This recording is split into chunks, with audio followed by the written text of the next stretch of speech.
आप देख रहे हैं देश का नंबर 1 न्यूज चैनल प्रजातंत्र टीवी। नमस्कार, मैं रश्मि, स्वागत है आपका आज की न्यूज बुलेटिन में। महेंद्रगढ़ में ब्राह्मण सभा के सौजन्य से महेंद्रगढ़ शहर में सर्व समाज जन जागरण यात्रा का आयोजन किया गया। अयोध्या में 22 जनवरी को भगवान श्री राम की प्रतिमा की प्राण प्रतिष्ठा के अवसर पर घर घर दीप जलाने के लिए सर्व समाज द्वारा सैनी सभा से यात्रा का शुभारंभ किया गया और ब्राह्मण सभा में इसका समापन किया गया। ब्राह्मण सभा के प्रधान दिनेश वैद्य ने यात्रा के आगे आगे लोगों को दीप जलाने के लिए प्रेरित किया। उसके पश्चात यात्रा में शामिल राम भक्त डीजे पर भगवान राम के भजन सुनाते हुए परशुराम चौक पर पहुंचे, जहां पुष्प वर्षा द्वारा इस जन जागरण यात्रा का स्वागत किया गया। परशुराम चौक पर यात्रा को पूर्व कैबिनेट मंत्री प्रोफेसर रामविलास शर्मा ने संबोधित किया। उन्होंने कहा कि लंबे प्रयासों के बाद हम सब के आराध्य भगवान श्री राम की प्रतिमा की प्राण प्रतिष्ठा हो रही है। इस दिन को हम दीप जलाकर व मिठाइयां बांटकर दिवाली से भी बढ़कर मनाएं। ब्राह्मण सभा के प्रधान दिनेश चंद्र वैद्य ने बताया कि 22 जनवरी को घर घर दीप जलाने के लिए ब्राह्मण सभा द्वारा सर्व समाज को साथ लेकर यात्रा निकाली गई। इस यात्रा को सब्जी मंडी, बालाजी चौक, मसानी चौक होते हुए ब्राह्मण सभा में विराम दिया गया।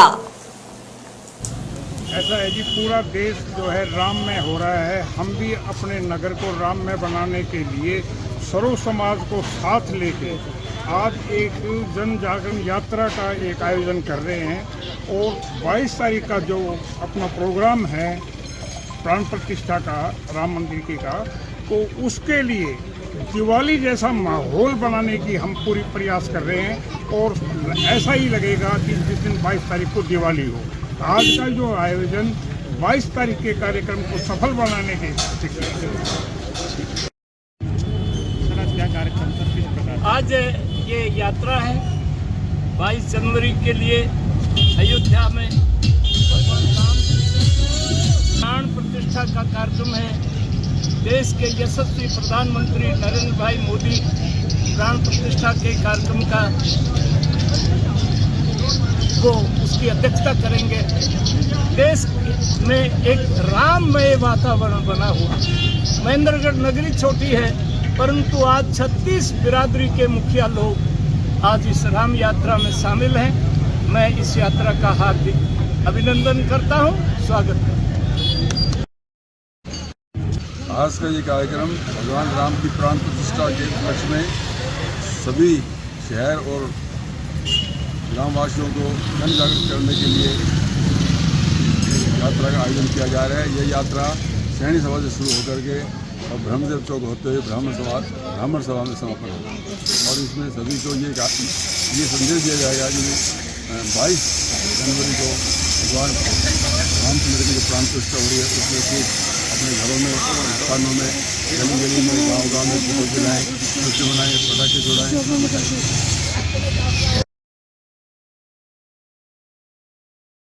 आज पूरा देश जहां 2024 के नए साल में लोहरी का पर्व जश्न मनाने में जुटा है, वहीं लोहरी के पर्व के दिन ही आज घना कोहरा देखने को मिला है।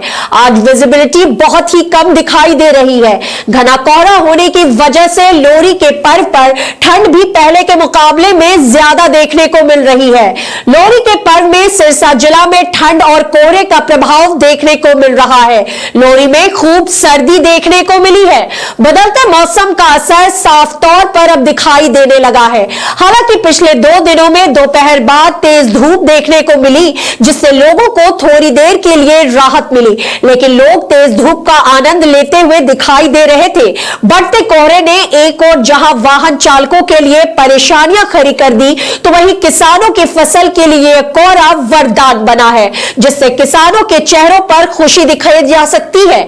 गेहूं, चना व सरसों की फसलों के लिए यह कोहरा संजीवनी बन रहा है, जिससे किसान काफी खुश नजर आ रहे हैं।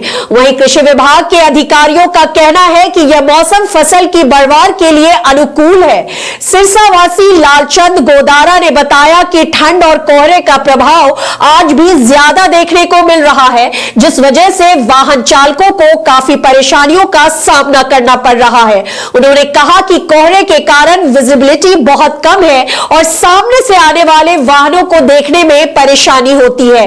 कोहरे के मौसम को देखते हुए सावधानी पूर्वक चलना पड़ता है ताकि सड़क हादसों से बचा जा सके। सिरसा के किसानों मैनपाल सिंह और वेद प्रकाश ने बताया कि यह मौसम उनकी फसल के लिए वरदान है। इससे गेहूं की फसल में बढ़वार अधिक होगी और पैदावार भी अधिक होगी। उन्होंने बताया कि सरसों, चना, गेहूं की फसल के लिए यह कोर्स संजीवनी का काम कर रहा है। वहीं सिरसा कृषि उप निदेशक डॉक्टर सुखदेव कंबोज ने मीडिया से बातचीत करते हुए बताया कि जिले में 2,70,000 हेक्टेयर में गेहूं व 85,000 हेक्टेयर में सरसों की बिजाई की गई है। जिस तरह मौसम में बदलाव आया है और कोहरा पड़ रहा है, यह फसलों के लिए वरदान है। उन्होंने बताया कि किसानों से अपील है कि अपने फसल की रखरखाव के लिए कृषि विशेषज्ञों की सलाह अवश्य लें। ठंड है, बहुत ज्यादा है। इतनी पहले पिछले सालों में ऐसे इस सीजन में इतनी ठंड नहीं पड़ी। इस बार तो ठंड नहीं है, पानी भी है, साथ में जबरदस्त पानी है। जैसे बारिश का पानी आता है, ऐसे बारिश जगह बीत जाती है। दरख्तों के नीचे खड़े नहीं हो सकते। पहले दरख्तों के नीचे छाया में खड़े हो जाते थे तो ओस नहीं लगती थी, लेकिन अब तो दरख्तों के नीचे ज्यादा ठंड होती है। ठंडी हवाएं भी चल रही है, जबरदस्त ठंडी हवाएं, ऐसी ठंडी हवाएं कभी नहीं चली थी। अब जो है ठंडी हवाएं बहुत ज्यादा चल रही हैं। ठंडी हवा, दोनों चीजें इकट्ठी नहीं हो सकती। हवा चले तो कोहरा नहीं होगा, कोहरा होगा तो हवा नहीं होगी। ये अलग अलग फैक्टर हैं। जिला सिरसा के अंदर 2,70,000 हेक्टेयर के अंदर वीट की बिजाई हुई है और लगभग 85,000 हेक्टेयर के अंदर सरसों की बिजाई की गई है। अब ये जो मौसम परिवर्तनशील हुआ है, इसमें रात को जो ओस पड़ रही है, इससे गेहूं की फसल में कोई नुकसान नहीं है, लेकिन अगर पाला पड़ता है तो सरसों की फसल में और सब्जियों में जैसे आलू वगैरह की फसल में नुकसान हो सकता है। मेरी किसानों से यही अपील है कि जैसे कोहरा पड़ता है, अमूमन किसान को पता लग जाता है कि सवेरे वो घास और पराली वगैरह पे जमा हुआ होता है। जब ये पाला पड़ना लगे तो उस समय एक हल्की सिंचाई जरूर दें, जिससे कि ये पाले से बचा जा सकता है, फसल को बचाई जा सकता है। कम से कम कीटनाशक का उपयोग तो फसल को देखकर ही करें, क्योंकि इन दिनों के अंदर जब पाला पड़ता है तो कई तरह की बीमारियां आने का प्रकोप रहता है। और वो कृषि विभाग के अधिकारियों से, या अगर बागवानी है या सब्जियां हैं तो बागवानी अधिकारियों से संपर्क करने उपरांत ही कीटनाशक का स्प्रे करें। फायदा तो है जी, सरसों को फायदा है, कणकों को फायदा है जी, जो भी फसल है सभी को फायदा है जी। इसमें डंगर पशु है, मांस है, सभी को फायदा है जी। सूखी ठंड तो बहुत नुकसानदायक है जी, और इससे मान लो भी फसल बढ़वार भी करती है जी। इतने दिन तो कोहरे से ना जमी पड़ी थी, अब बढ़वार करने लगी है। कौन कौन सी फसल को फायदा है इसमें सरसों है, कणक है, बरसीम है, जौ है, जो भी ये अरवी की फसल है जो, इसको सभी को फायदा जी। यानी कि कोहरा और ठंड जो धुंध है ये किसानों के लिए लाभ है। हाँ, जो पानी वाली धुंध है ना, इससे फायदा, बहुत ज़्यादा फायदा जी। इसको बहुत फायदा है जी। जो पानी वाली ठंड है, पानी वाली ओस पड़ती है जो, उससे कणक को और सरसों को, जौ को फायदा है जी। ठीक है जी। और जो सूखी ठंड पड़ती है उससे नुकसान है। ठीक है जी। कितना फायदा है? बहुत फायदा है जी, पढ़नी चाहिए कम से कम महीना 1.5 महीना तो। बहुत फायदा है जी, पढ़नी चाहिए। फायदा तो है जी, सरसों को फायदा है, कणकों को फायदा है जी, जो भी फसल है सभी को फायदा है जी।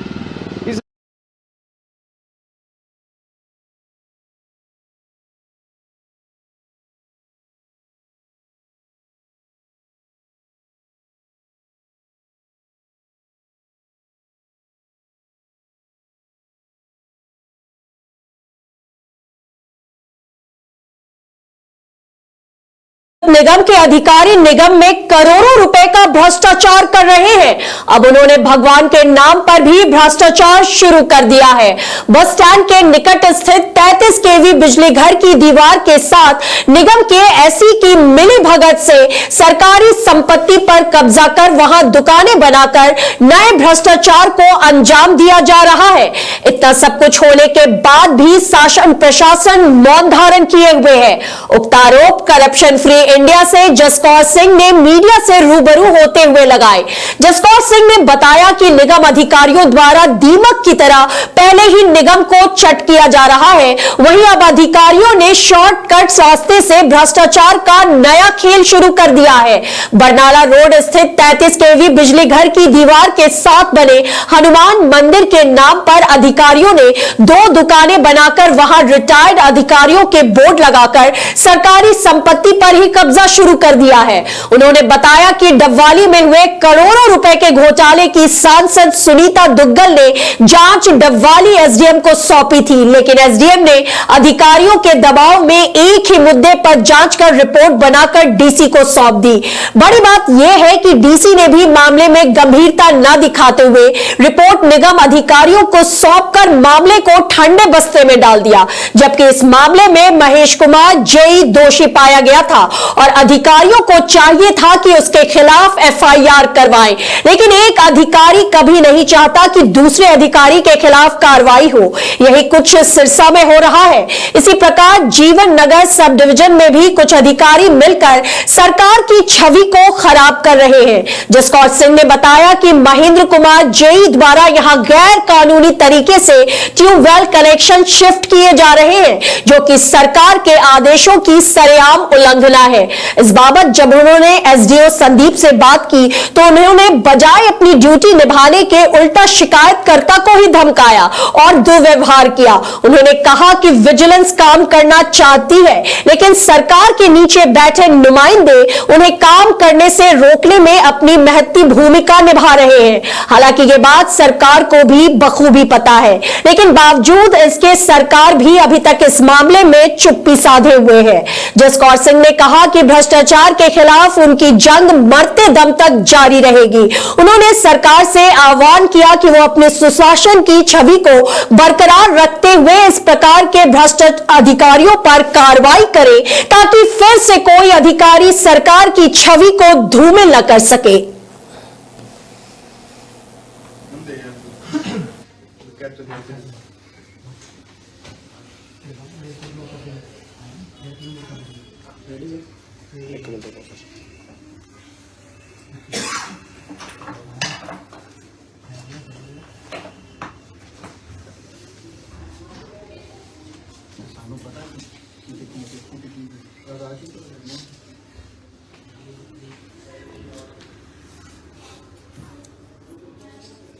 रोल है सबका सर, रोल है।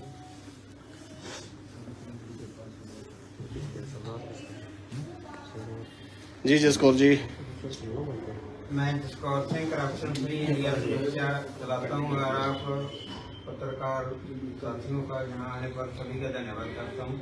और जो मैं काफी देर से भ्रष्टाचार के खिलाफ लड़ाई लड़ रहा हूँ, उसमें आप पूरा संयोग कर रहे हो और आपके समर्थन के बगैर सरसा जिले में भ्रष्टाचार के खिलाफ अगर कोई भी चाहे किसी भी एंगल से भ्रष्टाचार के खिलाफ लड़ाई लड़ रहा है, उसका कोई रिजल्ट नहीं आ रहा।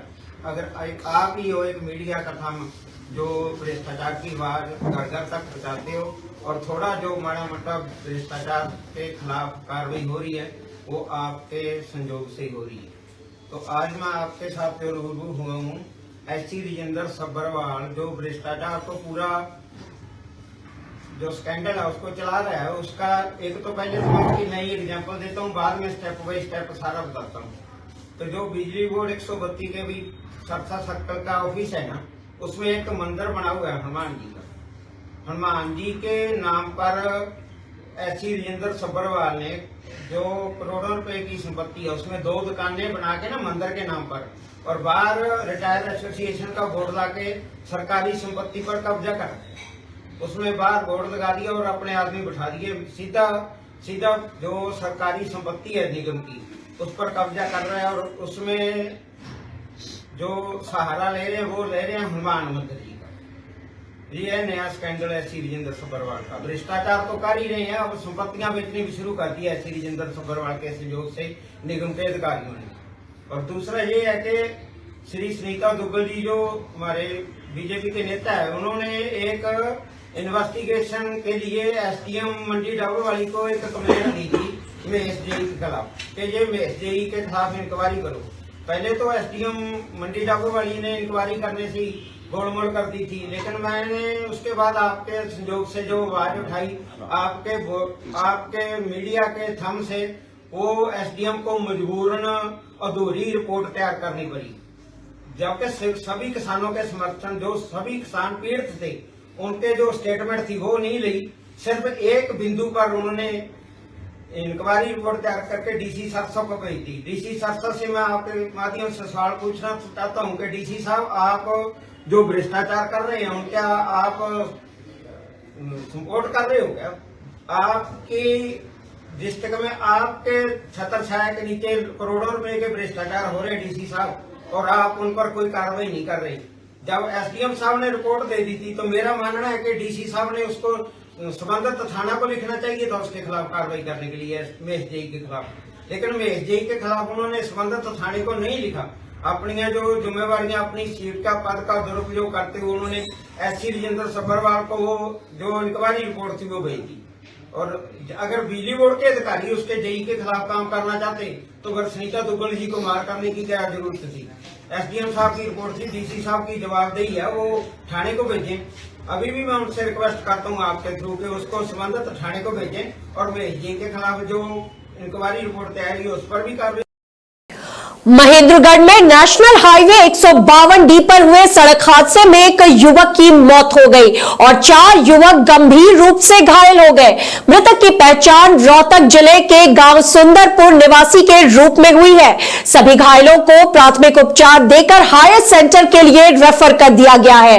बेलोनो गाड़ी में सवार 5 युवक रात्रि को रोहतक से राजस्थान में खाटू श्याम के दर्शन के लिए जा रहे थे।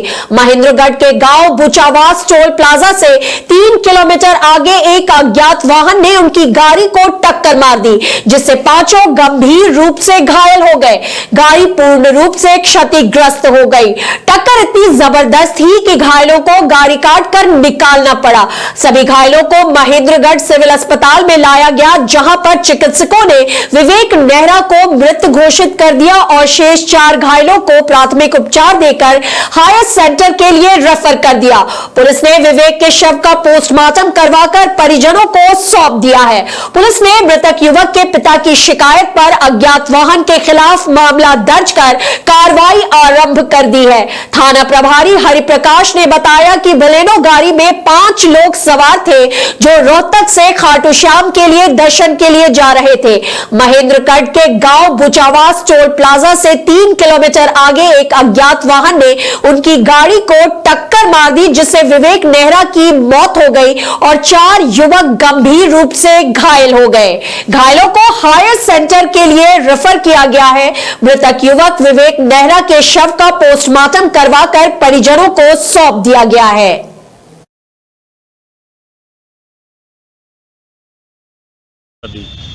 बाउंड्री पर एक्सीडेंट हो गई है, जिस पर पुलिस वहाँ पहुंची और उसमें एक एक्सपायर हो गया था जिसका नाम विवेक नेहरा, जो सुंदरपुर रोहतक का रहने वाला है, जिसके 4 साथी और थे जो गंभीर चोट से घायल हैं, जिनको हायर सेंटर रोहतक का रेफर कर दिया है। और विक्की नेहरा का पोस्टमार्टम करा के उसको आज सब परिवार वालों को दे दिया। जो गाड़ी में सवार थे ये कहाँ जा रहे थे? ये रोहतक से खाटू श्याम दर्शन के लिए जा रहे, राजस्थान जा रहे। इसमें जात में अज्ञात वाहन आया है जिसकी हम कर रहे हैं तफ्तीश।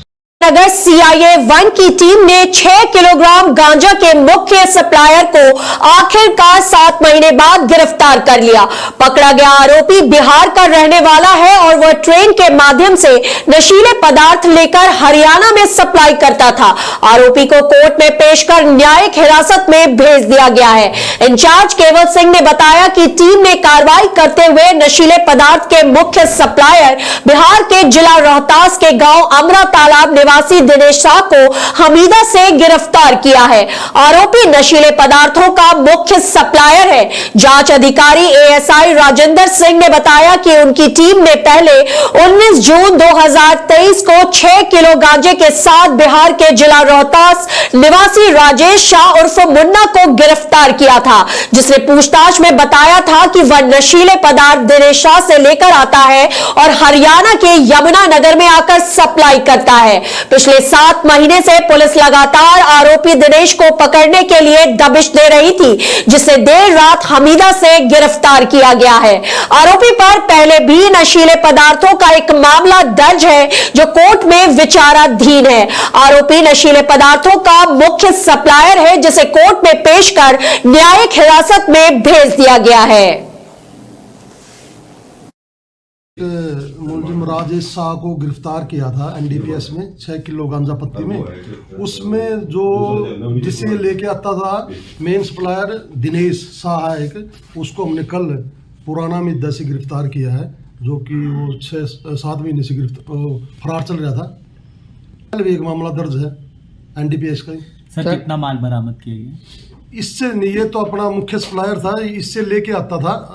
जो पहले हमने किया था ना 7 महीने पहले राजेश शाह को, वो इससे लेके आता था दिनेश शाह से, जो कि बिहार का रहने वाला।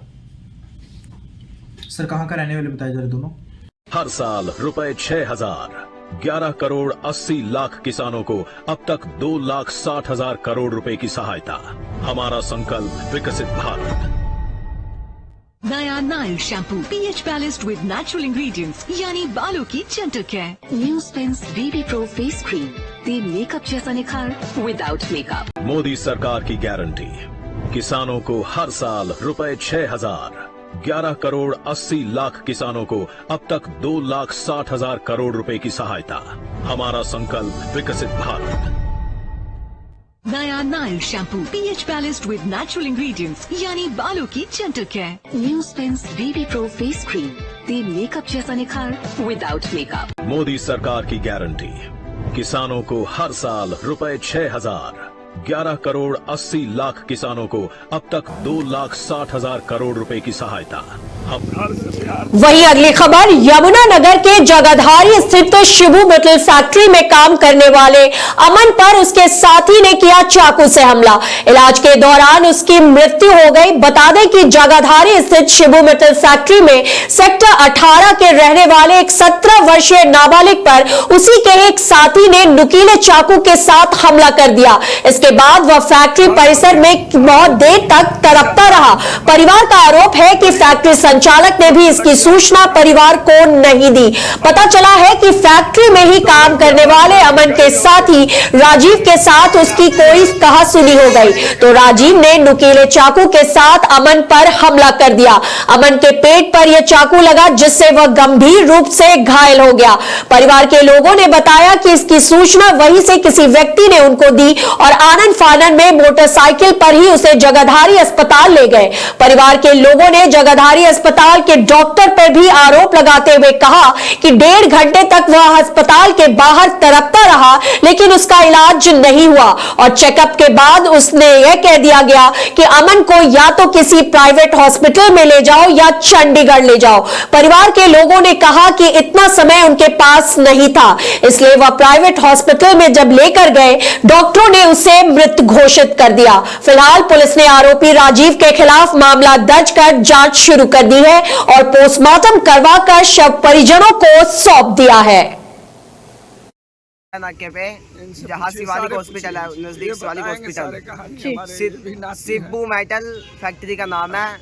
कल हमारे पास शाम को फोन आता है फैक्ट्री से किसी बंदे का, वो कहते हैं जी आपके लड़के को चोट लग गया है। चोट लग इतना सुन के मेरी मौसी और मेरे मामा का लड़का वो दोनों आए फैक्ट्री में। वहाँ जाके देखा, उन्होंने जैसे हमें बताया 10-15 आदमी खड़े थे, लेकिन किसी ने भी उनको हाथ नहीं लगाया, मेरे भाई को छोटे को। वो वहाँ से बाइक पे लेके आए सीवल में लाने के बाद स्ट्रेचर पे लेटाया। यहाँ 1-1.5 घंटा वो स्ट्रेचर पे तड़पता रहा। कोई डॉक्टर नहीं, कोई नर्स नहीं। 2024 को सिर्फ जगाधरी से सूचना प्राप्त हुई थी कि मजरूफ अमन पुत्र रिंकू लड़ाई झगड़े की लगी चोटों का दाखिल अस्पताल है। कार्रवाई के लिए आयु भेजे। जिस सूचना पर मैं खुद साथी मुलाजमान के सरकारी अस्पताल जगाधरी पहुंचा था, जहां पर मजरूब का डॉक्टरों को MLR प्राप्त करके और अलग से दरखास्त के मजरूब के बयान लेने बाद डॉक्टर साहब को पेश की थी। तभी पता चला कि मजरूब के वारिस मजरूब को गाबा अस्पताल यमुनानगर लेकर गए हैं, जो फिर मना से ही गाबा अस्पताल पहुंचा, जहाँ पता लगा भी मजरूब ब्रॉड डेड गाबा अस्पताल पहुंचा, जहाँ से मजरूब का ब्रॉड डेड का रुखा हासिल करके और मजरूब का पिता रिंकू वहाँ हाजिर मिला, जिसके बयान अंकित किए गए हैं, जिसने अपने बयान में एक राजीव लड़का है, उनका पड़ोसी ही है हाउसिंग बोर्ड 18 में, जो उनके साथ ही रहता है, उसके ऊपर आरोप लगाया है भी उसने कोई नुकीली चीज़ उसकी बाईं तरफ छाती में मारकर उसकी हत्या की है, जिसके बयान पर मुकदमा नंबर 22 दिनांक 12/1/2024 धारा 302 IPC के तहत मुकदमा दर्ज कर दिया है, जो अब मृतक का पोस्टमार्टम सरकारी अस्पताल जगाधरी में कराया जा रहा है और तफ्तीश जारी है। लड़ाई के झगड़े के कारण क्या रहा हुआ? तो वो जैसे फैक्ट्री में दोनों बच्चे काम करते थे, वही कुछ चीज को लेके मैटर बने। तो प्रायोजक HM राइस, एक बार खाएंगे हर बार HM राइस ही लाएंगे, और सबसे आगे सबसे अलग करतार कंबाइन, भारत के पहले कंबाइन निर्माता।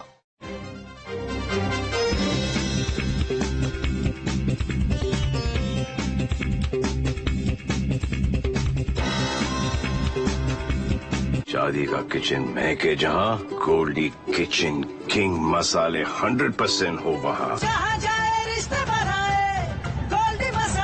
अब आधा घंटा कपड़ों को भिगोना क्यों? नया घर, जिद्दी से जिद्दी दाग करे, जल्दी से जल्दी साफ। वही अगली खबर, भिवानी में कृष्णा कॉलोनी मार्केट एसोसिएशन द्वारा शनिवार को लोहड़ी एवं मकर संक्रांति का पर्व आपसी भाईचारे एवं सौहार्द के रूप में मनाया गया। इस दौरान स्थानीय कृष्णा कॉलोनी स्थित सनातन धर्म मंदिर सदन में हवन यज्ञ किया गया तथा सभी की खुशहाली की कामना की गई। इस दौरान उपस्थित सभी लोगों ने वैदिक मंत्रों से समाज में सुख शांति की कामना के साथ आहुति डाली। इस मौके पर कृष्णा कॉलोनी मार्केट एसोसिएशन के प्रधान तकदीर सिंह ग्रेवाल ने कहा कि लोहड़ी एवं मकर संक्रांति पर्व भारतीय संस्कृति का एक महत्वपूर्ण राष्ट्रीय सामाजिक एवं आध्यात्मिक मूल्य पर्व है। यह पर्व पूरे देश में अलग अलग नामों से मनाया जाता है, जहां एक और मकर संक्रांति लोक आस्था का पर्व है, जबकि धार्मिक एवं वैज्ञानिक महत्व का भी पर्व है। उन्होंने कहा कि इस तरह के कार्यक्रम युवा पीढ़ी अपने धर्म एवं संस्कृति के साथ जोड़ने में सहायक होते हैं तथा युवा पीढ़ी को अपने इतिहास व संस्कृति का ज्ञान करवाते हैं। इस मौके पर विनोद गेट चौकी इंचार्ज सहायक उप निरीक्षक मनीष वालिया ने कहा, हमें सभी धार्मिक पर्व मिलजुल कर मनाने चाहिए, इससे आपसी प्रेम एवं भाईचारा बढ़ता है। उन्होंने सभी को लोहड़ी एवं मकर संक्रांति की बधाई दी। कृष्णा कॉलोनी मार्केट एसोसिएशन का सचिव, आज ये लोहड़ी के पवित्र अवसर पर पूरी मार्केट की तरफ से सभी भाइयों के सहयोग से लोहड़ी उत्सव मनाया जा रहा है और सभी भाई एक दूसरे को बधाई दे रहे हैं और एक दूसरे की शुभकामनाएं दे रहे हैं। सब खुशी से मनाया जा रहा है और सबको एक शुभकामनाएं दे रहे हैं। अगली खबर, हरियाणा के भिवानी में हरियाणा सरकार ने शुरू की मिशन कर्मयोगी। एक दिवसीय ट्रेनिंग कर्मचारियों को बनाएगी कर्मयोगी। भिवानी के राजकीय कन्या स्कूल में ट्रेनिंग कार्यक्रम की हुई शुरुआत। सरकार की पहल कि हर कर्मचारी कर्मयोगी बने और जनता को उसका लाभ मिले, इसके लिए मिशन कर्मयोगी शुरू किया गया है। इस मिशन के तहत हरियाणा सरकार ने कर्मचारियों के एक दिन की ट्रेनिंग शुरू कर रखी है, जिसके जरिए कर्मयोगी बनेंगे और नई व्यवस्थाओं के बारे में जानकारी हासिल करेंगे। एक दिवसीय ट्रेनिंग कर्मचारियों को कर्मयोगी बनाएगी। भिवानी के राजकीय कन्या स्कूल की कंप्यूटर लैब में आयोजित इस ट्रेनिंग में शुरुआत में मुख्यमंत्री मनोहर लाल का कर्मचारियों को कर्मयोगी बनाने का आह्वान है। ट्रेनिंग देने के लिए IMT प्रवक्ता बजरंग कुमार व सारिका शर्मा ने बताया कि सरकार चाहती है कि हर कर्मचारी कर्मयोगी बने। उन्हें हर कार्य के कर्तव्य के बारे में जानकारी होनी चाहिए। उन्हें पता होना चाहिए कि उनका कार्य क्या है और उसे कैसे करना है। उन्होंने बताया कि इस ट्रेनिंग के माध्यम से कर्मचारी बहुत कुछ सीख रहे हैं, उनमें सीखने का उत्साह भी बहुत है। वहीं ट्रेनिंग लेने आए कर्मचारियों ने भी इसे काफी अच्छी पहल बताया है। उन्होंने बताया कि सरकार को इस तरह की ट्रेनिंग समय समय पर करवाती रहनी चाहिए। सुमन जी, क्या कहेंगे आप? जिस प्रकार से ट्रेनिंग हो रही है, क्या मानते हैं अब इस तरह की ट्रेनिंग का कितना बेनिफिट जो है वो होने वाला है? आज हम सभी स्टाफ सदस्य इस कर्मयोगी की ट्रेनिंग में भाग ले रहे हैं, जिससे रिफ्रेश होने के एक बहुत अच्छा मौका मिलता है हर कर्मचारी को, और आगे काफ़ी सीखने को भी मिलता है। ये ट्रेनिंग गवर्नमेंट को बार बार करवा लेनी चाहिए। लाल, प्रवक्ता संस्कृत, G++ ढाबढाणी, MT मिशन कर्मयोगी हरियाणा। ये मिशन कर्मयोगी हरियाणा माननीय प्रधानमंत्री श्री नरेंद्र मोदी की एक पहल है, और इसी के लागू करने के लिए हमारे माननीय मुख्यमंत्री जी ने पूरे हरियाणा के कर्मचारियों को कर्मयोगी बनाने के लिए ट्रेनिंग का कार्यक्रम निर्धारित किया हुआ है। इसका मुख्य उद्देश्य हमारे कर्मचारियों की सेवा भावना विकसित करना और सभी को नैतिकता से कार्य करने के लिए प्रेरित करना है, ताकि कार्य कुशलता बढ़े, सरकार नागरिक कार्यों में किसी भी नागरिक को कोई परेशानी ना हो, सभी का सरकार के प्रति, सरकारी कामकाज के प्रति विश्वास बने। मेरा नाम Sarika Sharma, PGT English, government girls school चांद से, और हम यहाँ एज MT आए हुए हैं, ट्रेनिंग दे रहे हैं। मैडम, क्या कहेंगे जो ट्रेनिंग आपके द्वारा करवाई जा रही है, कितने बेनिफिट्स जो हो रहे हैं और क्या इसका मॉड्यूल है, किस तरह से ट्रेनिंग जो है वो करवाई जा रही है? इसमें सर 3 तरह के मॉड्यूल दिए हुए हैं। तीनों मॉड्यूल्स के लास्ट में असेसमेंट दी हुई है, और नैतिकता के ऊपर है जैसे सारा, कि हमें कैसे कर्मयोगी बनना है, कैसे अपनी और आंतरिक शक्तियों को उभार के, निखार के, फिर अपने और टीचिंग में और सुधार करना है। क्या कहोगे आप, जिस प्रकार से मिशन कर्मयोगी सरकार के द्वारा बनाया जा रहे हैं, आप ट्रेनिंग लेने के लिए आए हो? हाँ जी। क्या मानते हो किस तरह की ट्रेनिंग जो है वो करवाई जा रही है? ये सर कर्मयोगी की ट्रेनिंग है। इसमें हमें और सभी जो प्रत्येक नागरिक है भारत का, उनके लिए भी ये बहुत ज़रूरी है, और ये स्पेशल कर्मचारियों के लिए भी ट्रेनिंग चली हुई है। तो इसमें हमें इसका मकसद ये है भाई, हमें अपने कार्यस्थल के प्रति कर्तव्यवान, निष्ठावान रहना चाहिए, ईमानदार रहना चाहिए, चाहे वो कर्मचारी हो, खिलाड़ी हो, कोई भी और अन्य नागरिक हो। मेरा नाम संजय शर्मा है जी। संजय जी, जो कर्मयोगी की ट्रेनिंग लेने के लिए आप आए हैं, कितना बेनिफिट्स आप मानते हैं इन ट्रेनिंग के जरिए? इसमें सरकार के द्वारा जो दिया गया प्रोग्राम है, इसमें हमें काफ़ी लाभ मिलेगा, क्योंकि कुछ चीज़ें तो जो जैसे सरकार द्वारा दी गई हैं, हो सकता है हमने उसमें कोई किसी प्रकार से डील दे दी गई हो, तो उसमें साथी, जैसे मैं तो काम करता हूं, लेकिन कई साथी जैसे काम करने के कम हो गए हैं, उनको रिचार्ज करने के लिए सरकार ने ये काम किया है, और ये बहुत अच्छी बात है। तो अपने ऐप का उपयोग करने के लिए प्रायोजक HM राइस, एक बार खाएंगे हर बार HM राइस ही लाएंगे, और सबसे आगे सबसे अलग करतार कंबाइन, भारत के पहले कंबाइन निर्माता।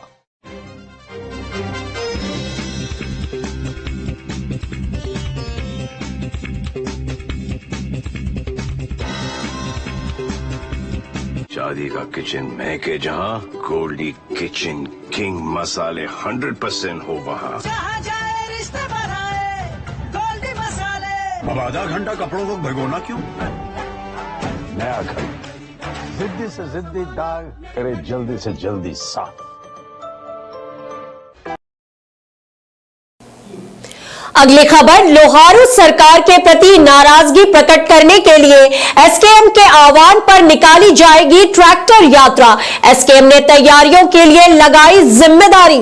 स्थानीय शहीद महावीर किसान भवन में 26 जनवरी को एसकेएम के आह्वान पर सरकार के प्रति नाराजगी प्रकट करने के लिए ट्रैक्टर यात्रा निकालने की तैयारियों को लेकर किसानों की बैठक आयोजित हुई। बैठक में तैयारियों को लेकर चर्चा की गई और जिम्मेदारी लगाई गई। गई। बैठक की अध्यक्षता भाकियू जिलाध्यक्ष मेवा सिंह आर्य ने की। इस मौके पर किसानों ने सरकार के खिलाफ नारेबाजी की। उन्होंने कहा कि सरकार ने किसानों से एमएसपी और विभिन्न मुद्दों को लेकर किसानों से समाधान करने का वादा किया था। उन्होंने कहा कि अब सरकार अपने किए गए वादों से मुकर रही है। सरकार के किसानों के प्रति रवैया सकारात्मक नहीं है, इसलिए एसकेएम ने आगामी 26 जनवरी को विरोध स्वरूप ट्रैक्टर यात्रा निकालने का निर्णय लिया है, जिसके तहत जिले भर में इसका संचालन किया जाएगा।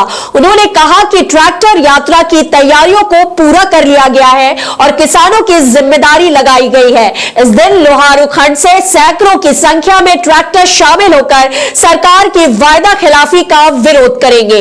इस मौके पर आजाद सिंह भूंगला, प्रदेश सचिव किसान नेता गोपी बारवास, किसान नेता सुरेश फरटिया, सतबीर किसान भवन के मैनेजर उमेद सिंह फरटिया, महावीर भरत सिंह फरटिया, पवन कुमार आदि किसान मौजूद रहे।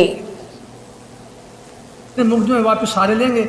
और है क्या, किस विषय को लेकर की मीटिंग? ये संयुक्त मोर्चा के आह्वान पर 26 जनवरी को ट्रैक्टर यात्रा होगी, जिसमें पिछली जो 2021 के अंदर सरकार ने जो फैसला किया था कि हम केस वापस लेंगे, लखीमपुर खीरी में जो किसान जिनको मारा गया था उनका हम फैसला करेंगे, उसको अंदर देंगे और एमएसपी लागू करेंगे और स्वामीनाथन रिपोर्ट लागू करेंगे।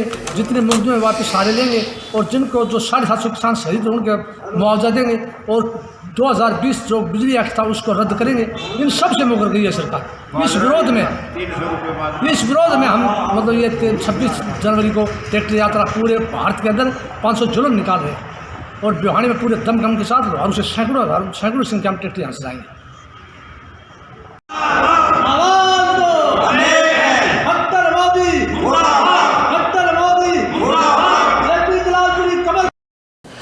तो खबरों का सिलसिला जारी है। देश और दुनिया की तमाम बड़ी खबरों को जानने के लिए देखते रहे देश का नंबर 1 न्यूज चैनल प्रजातंत्र टीवी।